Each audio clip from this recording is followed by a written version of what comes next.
네, 오늘은 영혼의 부익부 빈익빈이라는 제목으로 하나님의 말씀을 나누겠습니다. 여러분, 부익부 빈익빈 우리가 많이 들어서 아는 말이죠. 제가 정확하게 말하기 위해서 이 네이버에 한번 검색을 해봤더니 이 부익부 빈익빈이라는 말은 가난한 사람들은 시간이 갈수록 더욱 가난해지고 이 부자인 사람들은 더욱 부자가 된다. 이런 뜻이죠. 이 말을 짧게 사회학적 용어로는 누적 이득이다. 이 accumulate된 이 advantage가 점점 생겨나더라. 이 경제학적으로는 또 자본의 확대 재생산이다. 좀 어렵지만 자본의 확대 재생산을 뜻한다고 합니다. 이 부익부 빈익빈 현상을 미국의 사회학자 이 로버트 킹 머튼이라는 이 교수가 자기의 이 저서에서 이 내용을 딱 간추려 가지고 발표를 했어요. 이 발표를 놓고 마태 이론이다, 마태 효과다 이런 말을 합니다. 이 마태 효과라는 게 뭐냐면 성경의 마태복음에서 사회학자가 말씀을 통해서 이 이론을 뒷받침해 준 겁니다. 그 본문이 어디냐면 마태복음 13장 12절 말씀에 물은 있는 자는 받아 넉넉하게 되되 없는 자는 그 있는 것도 빼앗기리라 이 말씀을 인용했다는 거예요. 또 한 구절 더 인용했는데 마태복음 25장 29절 물은 있는 자는 받아 풍족하게 되고 없는 자는 그 있는 것까지 빼앗기리라. 이 두 구절의 말씀을 인용해 가지고 이 머튼 교수가 자신의 그 마태 효과를 설명하면서 오늘날 이 사회, 우리가 살아가는 이 사회 전반에 불균등 현상이 존재한다. 이렇게 설명을 한 겁니다. 평등하지 못하다는 거예요. 불균등한 사회 현실을 꼬집었습니다. 근데 이게 세상에만 이런 불균등 현상이 있느냐? 그렇지 않습니다. 교계에도 마찬가지죠. 크고 사람이 많은 교회는 점점 더 잘 되고 작고 빈약한 교회는 점점 어려워지는 겁니다. 교계도 마찬가지고 사회도 마찬가지고 이런 현상이 큰 마켓들은 점점 잘 되고 조그마한 마켓들은 점점 사라져가는 그런 현상들이 있다는 겁니다. 근데 문제는 이런 부익부 빈익빈 현상이 하나님 나라에도 과연 존재할까? 하나님 나라에도 이런 세상에 불균등 현상이 존재할까? 이런 의문점을 가지고 오늘 말씀을 좀 나누기를 원합니다. 오늘 본문은 이 등불 비유라고 말을 해서 많은 성도들이 이미 잘 알고 있는 그런 본문의 말씀인데요. 이 예수님의 말씀을 통해서 이 불균등 현상이 주는 그런 교훈이 있다는 거죠. 오늘 두 가지로 좀 살펴보고자 합니다. 그 첫 번째가 하나님 나라는 여러분 부익부한 나라라는 겁니다. 하나님 나라는 부익부한 나라. 이 초두에 말씀드린 것처럼 이 누적 이득, 이 accumulate advantage가 그런 이론에서 부익부 되기 위해서는 어느 정도 기본적인 부가 있어야 된다. 어느 정도 부가 있어야 그 부가 또 다른 부를 만들어내는 겁니다. 이 뭐라도 좀 가진 게 있어야 그 다음 단계로 넘어갈 수 있는 겁니다. 우리가 말하는 쌈짓돈이니 뭐 종잣돈이니 뭐 마중물 같은 뭐라도 좀 있어야 그 다음 판을 좀 더 키워가지고 그 다음 단계로 넘어갈 수 있는 거 아니겠습니까? 너무 없는 사람은 뭘 해볼 수가 없어요, 여러분. 너무 없는 사람들은 해볼 수가 없어요. 그러니까 우리 부모들이 자녀들에게 그래도 뭐라도 종잣돈이라도 뭐 좀 쌈짓돈이라도 사회에서 뭐라도 좀 시작해 볼 수 있도록 뭘 이렇게 좀 해주고 싶은 것 그게 다 이런 것들 때문이죠. 가끔 이 조폭 영화 같은 걸 보면 이 사채 끌어다 쓰는 사람들이 있거든요. 이 빚을 못 갚으니까, 늘어나는 그 이자를 못 갚으니까 두들겨 맞고, 심지어는 이 신체 포기 각서까지 막 쓰는 그런 장면들을 우리가 보지 않습니까? 어떻게 하다 그 사람은 사채까지 끌었을까? 근데 여러분, 지지리도 가난한 이런 사람들은 엄청난 그 이자를 알면서도 돈을 빌리지 않을 수 없는 그런 형편에 내몰리게 된다는 거죠. 한때 한국에 이 흙수저 논란이 있었지 않습니까? 가난한 부모 밑에 태어나가지고 이 자란 자식들은 뭘 하나 해보려고 해도 이게 쉽지가 않은 거죠. 부모가 변변치 않으니까. 그래서 이 있는 집 자식들과 비교해 보면 이 출발하는 스타팅 포인트가 다른 겁니다. 있는 집과 없는 집의 자식들이. 그래서 늘 이 흙수저들은 핸디캡을 안고 살아가는 거죠. 어느 사회나 어느 나라에나 이런 불평등이 존재하죠. 뭐 미국이라고 뭐 전혀 불평등이 없느냐, 그렇지 않습니다. 미국이든 한국이든 어디든 이런 불평등이 존재한다는 거죠. 자, 그런데 문제는 하나님의 나라는 어떻느냐는 겁니다. 하나님의 나라. 오늘 본문 21절을 보니까 또 그들에게 이르시되 사람이 등불을 가져오는 것은 말 아래나 평상 아래에 두려함이냐 등경 위에 두려함이 아니냐. 이게 지금 하나님의 나라를 이야기하는 거거든요. 예수님이 지금 말씀하시는 등불을 가져온다라는 것은 이게 하나님의 나라를 말하는 겁니다. 하나님의 나라, 하나님의 진리를 말씀하시면서 지금 예수님이 비유로 설명을 해주고 계신 거죠. 이 하나님의 나라를 의미하는 이 등불을 어디에 두느냐 이렇게 말씀을 하고 있는 거죠. 말 아래나 평상 아래에 두려 하는 것이 아니라 등경 위에 두려 한다라고 예수님이 말씀하시는데, 이게 무슨 의미냐면 이 말 아래라는 것은 우리가 대로 주고 말로 받는다라는 그 말, 측량하는 그런 도구, 그릇을 말하는 거죠.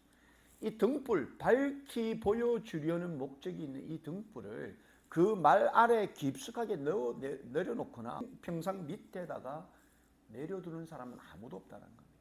이걸 등경 위에 두어가지고 결국 모든 사람들이 그 빛을, 그 등불을 다 볼 수 있도록 올려놓는다, 이 이야기를 하고 있는 거죠. 누구라도 그 등불을 다 볼 수 있도록, 거저 볼 수 있도록 해주는 것, 그것이 바로 하나님의 나라다, 이렇게 말씀하는 거죠. 여러분, 이 세상의 불평등은 누군가는 가지고 있는데 다른 누군가는 없는 거예요. 누군가는 아무 노력 없이 소유할 수 있는 것을 어떤 부류가 애쓰고 힘써도 누리지 못하는, 이것 때문에 불균등 현상, 불평등한 현상이 벌어지는 거죠. 근데 하나님의 나라는 누구도 다 밝히 볼 수 있도록 등경 위에다가 올려놓는다는 겁니다. 다 볼 수 있는 것. 그게 바로 하나님의 나라다. 그러니까 이게 하나님의 나라는 시작부터가 다른 겁니다. 시작부터가 다른 거죠. 모든 사람들에게 공평하게 나누어주고 비추어주고 모든 사람들이 소유할 수 있도록 등경 위에 둔 그 등불 같은 나라가 바로 하나님의 나라라는 겁니다. 값없이 대가 없이 다 누릴 수 있는 것. 여러분, 우리 태양의 햇빛을 돈 있는 사람만 볼 수 있고 돈 없는 사람은 그 햇빛을 못 본다고 생각해 보십시오. 거저 주신 이 공기를 똑똑하고 많이 배운 사람들만 공기를 쓸 수 있고 못 배운 천한 사람들은 공기를 마실 수 없다라고 생각해 보십시오. 있을 수 없는 거죠. 이게 바로 하나님의 나라라는 겁니다. 본문 22절 보니까 드러내려 하지 않고는 숨긴 것이 없고 나타내려 하지 않고는 감추인 것이 없다. 우리말 성경 번역을 보니까 무엇이든 숨겨진 것은 드러나고 무엇이든 감추어진 것은 다 나타난다는 겁니다. 하나님의 나라가 이와 같다는 겁니다. 하나님의 나라는 어떻게 숨겨놓고 있는 사람만, 가진 사람만, 많이 배운 사람만 누릴 수 있는 것이 아니라는 겁니다. 다 드러내어놓고 모든 사람, 어떤 종류의 사람이라도 받아 누릴 수 있는 그런 기회를 주는 것이 바로 하나님의 나라라는 겁니다. 이게 하나님의 나라입니다. 이 땅에서는 가진 자와 가지지 못한 자의 삶이 출발이 완전히 다르죠. 가는 여정이 다릅니다. 근데 하나님의 나라는 일단 주고 시작하는 겁니다. 우리 모두에게 그냥 주고 시작하는 게 바로 하나님의 나라입니다. 값없이, 대가 없이 그냥 주는 것. 그래서 어느 누구라도 받을 수 있는 나라, 그것이 바로 하나님의 나라입니다. 가난하건 부유하건 많이 배웠든 배우지 못했든 남녀노소 누구라도 누릴 수 있는 것이 바로 하나님의 나라는 겁니다. 여러분, 구약에 표현된 하나님의 나라 어떤 나라입니까? 이사야 41장 17절로 20절 말씀을 보니까 가련하고 가난한 자가 물을 구하되 물이 없어서 갈증으로 그들의 혀가 마를 때에 나 여호와가 그들에게 응답하겠고 나 이스라엘의 하나님이 그들을 버리지 아니할 것이라. 내가 헐벗은 산에 강을 내며 골짜기 가운데에 샘이 나게 하며 광야가 못이 되게 하며 마른 땅이 샘 거는이 되게 할 것이며 내가 광야에는 백향목과 시띠나무와 화석류와 들감남나무를 심고 사막에는 잣나무와 소나무와 황량목을 함께 두리니 무리가 보고 여호와의 손이 지으신 바요 이스라엘의 거룩한 이가 이것을 창조하신 바인 줄 알며 함께 헤아리며 깨달으리라. 이 하나님의 나라를 구약적인 표현으로 준 것. 가련한 자와 가난한 자에게 하나님이 되어주시는 그 나라. 헐벗어서 산과 들과 광야로 유린하는 자의 버팀목이 되어주시는 그 아버지의 집. 그곳이 바로 하나님의 나라라는 겁니다. 여러분, 우리의 출신, 우리의 형편, 우리의 능력과 관계없이 누구에게나 열려있는 나라가 바로 하나님의 나라고, 그 하나님의 나라에는 누구 할 것 없이 자유와 부여와 풍요와 부를 소유할 수 있는 나라, 그 나라를 하나님이 주시겠다, 이렇게 말씀하는 겁니다. 그 하나님의 나라가 이제 우리 앞에 와 있는 거죠. 이 하나님의 나라를 이제 우리가 어떻게 해야 합니까? 베드로서 1장 10절 11절 보니까 그러므로 형제들아 더욱 힘써 너희의 부르심과 택하심을 굳게 하라. 너희가 이것을 행한 적 언제든지 실족하지 아니하리라. 이같이 하면 우리 주 곧 우리 구주 예수 그리스도의 영원한 나라에 들어감을 넉넉히 너희에게 주시겠다, 이렇게 말씀하는 겁니다. 하나님의 나라를 여러분 힘써서 붙들어야 한다는 거죠. 하나님의 그 영원한 나라에 들어감을 넉넉하게 우리에게 주시겠다라고 약속하시는 그 하나님의 말씀을 오늘 여러분 믿고 그 하나님의 나라에 내가 하나님의 자녀로 하나님 나라의 백성으로 들어가겠나이다 붙드는 그런 저와 여러분이 되기를 예수님의 이름으로 축원합니다. 두 번째, 이 하나님의 나라에서는 여러분 영혼의 빈익빈 인생을 살면 안 된다는 겁니다. 빈익빈 인생을 살면 안 된다는 겁니다. 한국에서 우리 한때 부자 되세요라는 그 광고가 완전히 유행어가 되어가지고 만나는 사람들마다 부자 되세요, 우체국을 가도 부자 되세요, 은행을 가도 부자 되세요, 이 말이 한국에 뭐 정말 유행 그런 유행이 없었습니다. 이 말이 유행되고 나서부터 사람들이 돈 버는 일에 너무나 민감해졌습니다. 어떻게든 부자가 되어야 되겠다. 부자 되는 일에 너무너무 민감했다는 거죠. 요즘은 젊거나 늙거나 돈 하는 거죠. 돈이 있어야 된다는 겁니다. 심지어 요즘에는 여러분 돈 그리다가 가상화폐라 그래가지고 없는 돈을 무슨 뭐 코인 그것 가지고 인생 역전을 누리려는 꿈꾸는 그런 젊은이들이 너무나 많습니다. 사기도 당하고요. 요즘 뭐 주식도 얼마나 인기가 있습니까? 주식. 방송에 주식 이야기가 너무 많이 나오는 거죠. 요즘 주식 가운데 테슬라 주식 뭐 없는 사람이 없을 정도로 유명하지 않습니까?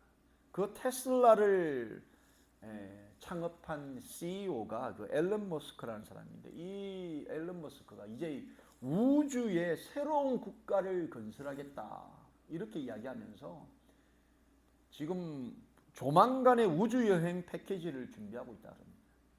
그래서 돈 있는 사람들은 그 우주선 타고 우주를 여행하고 돌아오는 우주 여행 패키지를 지금 준비하고 있다는 거죠. 가상 국가를 만들기 위해서. 그뿐만 아닙니다. 요즘 메타버스라 그래가지고 가상 공간에 가상 국가를 만드는 거예요. 이 메타버스라는 말은 가상이나 초월을 의미하는 메타라는 단어, 그리고 세계와 우주를 의미하는 유니버스를 합한 신조어입니다. 그래서 이 메타버스 안에다가 지금 학교도 세우고요, 뭐 병원도 세우고 식당도 세우고 심지어는 교회도 지금 세우고 있습니다. 이 가상 공간을 누가 먼저 선점하느냐에 앞으로 세상이 달라진다라고. 그래서 이 메타버스 안에다가 교회를 지금 짓고 있습니다. 실제적으로. 이 메타버스를 설명해 주려고 유튜브에서, 뭐 학원에서, 서점의 책으로 지금 우주선 앞다투어 지금 나오고 있는 거죠. 가상 나라의 가상 공간에 그곳에서 살겠다, 이렇게 이야기하고 있는 거죠. 굉장히 비성경적이고 비복음적인 일들이 지금 일어나고 있는 거죠. 수많은 정보가 지금 뭐가 좋다, 뭐가 더 낫다, 이렇게 해야 대박 난다, 뭐 저렇게 해야 확실한 재테크다, 뭐 여기 땅을 사야 된다, 저쪽 지역이 요즘 핫하다, 이런저런 이야기들이 얼마나 넘쳐나고 있는지 모릅니다. 본문이 23절 24절에 예수님 뭐라고 말하냐면, 들을 귀 있는 자는 들으라. 또 이르시되 너희가 무엇을 듣는가 스스로 삼가라. 너희의 헤아리는 그 헤아림으로 너희가 헤아림을 받을 것이며 더 받을 것이다, 이렇게 얘기하는 거죠. 오늘날 여러분 재테크, 투자 이런 이야기 들으면 귀에 쏙쏙 들어옵니다. 이런 건 누가 안 알려줘도 스스로 그걸 찾아보는 거죠. 그리고 개중에는 여러분 이런 여러 가지 들었던 걸 가지고 확신을 가져버립니다. 철학을 가져버립니다. 메타버스 이거 붙잡고 그냥 올인하는 인생들이 있습니다. 코인 그거 듣고서 그냥 거기에 몰빵하는 인생들이 있다는 겁니다. 오늘날 이런 일이 너무 많습니다.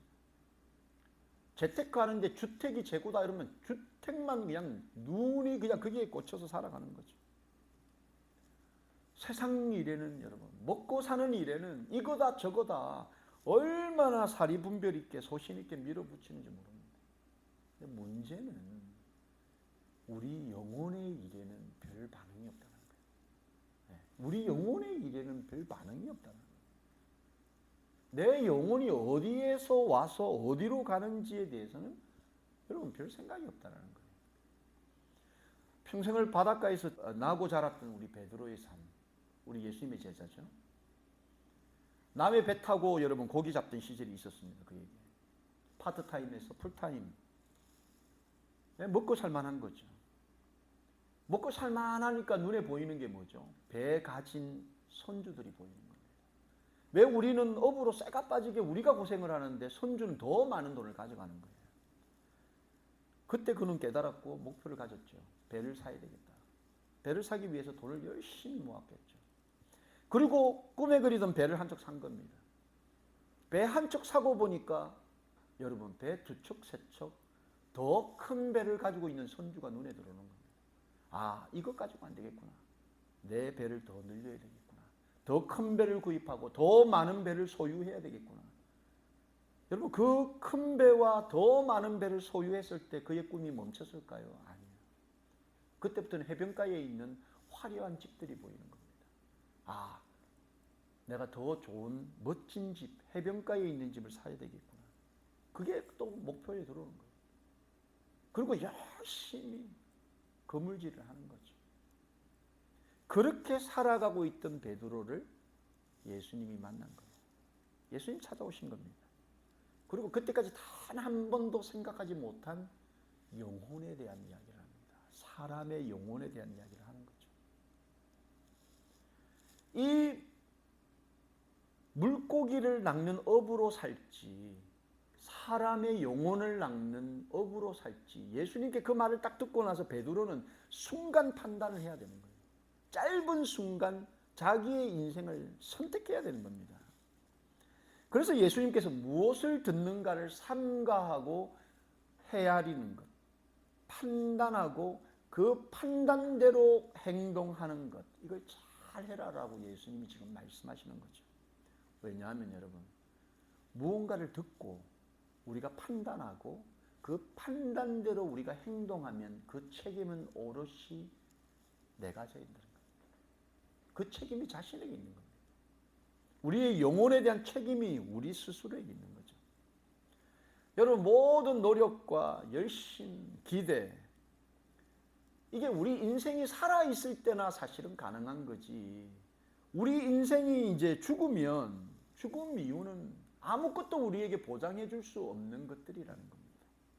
여러분, 우리가 죽으면 우리의 코인이 우리를 대신해 주겠습니까? 우리가 죽으면 여러분, 우리가 그토록 소유하려고 몸부림쳤던 그 부가 내 영혼을 대신해 주겠냐는 겁니다. 그게 아니죠. 세상에서 부유해지는 일이라면 오늘날 많은 사람들이 뼈와 살이라도 다 내어주려고 몸부림을 치는데, 문제는 영혼에 대해서는 빈익빈 점점 더 가난해지는 거예요. 점점 더 가난해진다는 거예요. 인생에 대한 대책이 없는 겁니다. 그래서 본문 25절에 있는 자는 받을 것이 없는 자는 그 있는 것까지 빼앗기리라. 이게 하나님 나라입니다. 영혼에 대한 빈익빈 인생을 가지게 되면 점점 더 가난하다 못해서 그 영이 있는 것도 다 무료로 받고 시작한 그 하나님의 나라도 다 빼앗겨 버린다는 겁니다. 이게 지금 예수님께서 말씀하고 있는 거죠. 많은 사람들이 이 땅에서 부익부의 인생을 살기 위해서 그토록 노력하지만 죽음 이후의 심판대 앞에서는 빈익빈 인생이 되어버린다는 겁니다. 전형적인 여러분 빈익빈 인생을 실천한 사람이 성경에 등장하는데, 누가복음 12장 16절 21절 말씀입니다. 또 비유로 그들에게 말을 하여 이르시되 한 부자가 그 밭에 소출이 풍성하매 심중에 생각하여 이르되 내가 곡식 쌓아둘 곳이 없으니 어찌할까 하고, 또 이르되 내가 이렇게 하리라. 내 곡간을 헐고 더 크게 짓고 내 모든 곡식과 물건을 거기 쌓아두리라. 또 내가 내 영혼에게 이르되 영혼아, 여러 해 쓸 물건을 많이 쌓아두었으니 평안히 쉬고 먹고 마시고 즐거워하자 하리라 하되, 하나님은 이르시되 어리석은 자여, 오늘 밤에 네 영혼을 도로 찾으리니 그러면 네 준비한 것이 누구의 것이 되겠느냐 하셨으니, 자기를 위하여 재물을 쌓아두고 하나님께 대하여 부요하지 못한 자가 이와 같다. 여러분, 자기에 대해서 많은 것을 쌓아두었지만 하나님에 대해 부요치 못한 인생, 이게 영혼의 빈익빈 인생이라는 겁니다.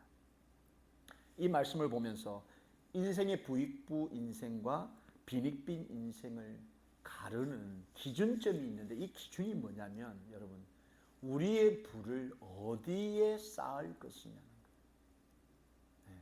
내가 부익부 인생, 빈익빈 인생, 어떤 인생이 될까를 가르는 그 기준점이 우리의 부를 어디에 쌓을 거냐. 그러니까 저 어리석은 부자는 이 땅에다가 그 부를 쌓은 거예요. 그리고 하늘에는 하나도 쌓지를 못한 거예요. 많은 사람들이 이렇다는 겁니다. 할 수만 있다면 더 소유하고 더 누리기를 원하는 거죠. 그런데 문제는 우리 영혼의 주인 되신 그 하나님께 대해서는 부유하지 못한 걸 개의치 않는 거예요. 그래서 예수님이 누가복음 12장 15절에 삼가 모든 탐심을 물리치라. 사람의 생명이 그 소유에 넉넉한 데 있지 않다. 이렇게 말씀하신 거죠. 사람의 생명이 우리의 소유에 넉넉함에 있지 않다는 겁니다. 생명이 있고 소유가 없을 수는 있는데 여러분, 소유는 있는데 생명이 없는 것, 이거 상상하지 못하는 거죠.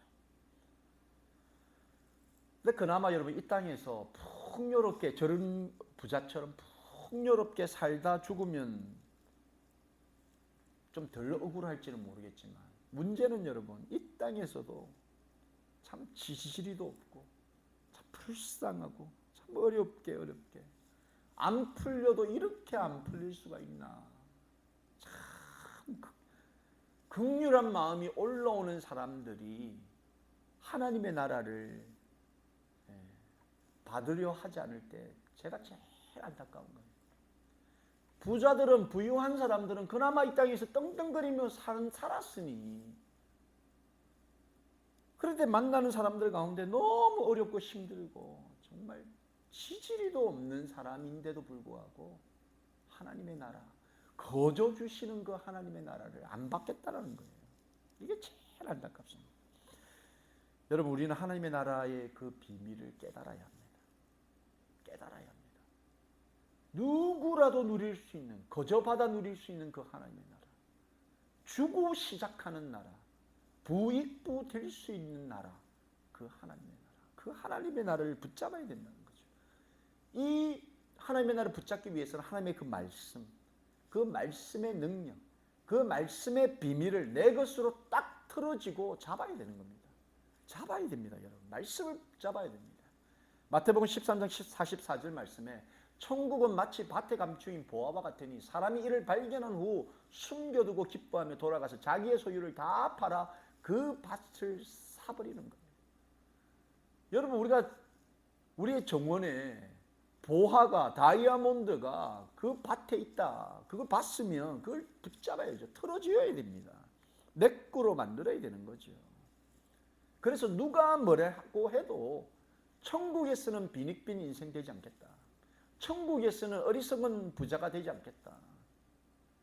천국에서는 내가 받은 것도 다 빼앗겨버리는 그런 사람 되지 않겠다. 이 결단이 있어야 한다는 거죠. 여러분, 지금 하나님의 나라의 비밀을 듣고 그 감추인 보화를 잡으십시오. 발견하십시오. 그리고 그 보화를 심어서 더 많은 생명의 보화를 남겨주시는, 전해주시는 저와 여러분 되기를 예수님의 이름으로 축원합니다. 말씀 정리합니다. 여러분, 우리는 후진국과 선진국이 나누어지고 빈자와 부자가 등을 지고 그리고 성자 독식이 기정공식화된 땅을 우리가 살아가고 있습니다.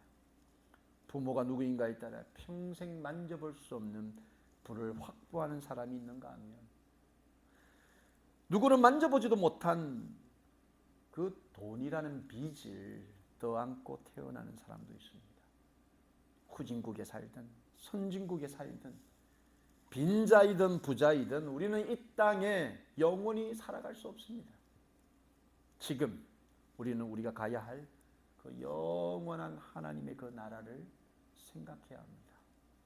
비록 믿음의 유산이 없거나 신앙의 연륜이 짧다 하더라도 꾸짖지 아니하시고 구하기만 하면 후히 넉넉하게 주시는 그 하나님의 은혜를 여러분 지금 받으십시오.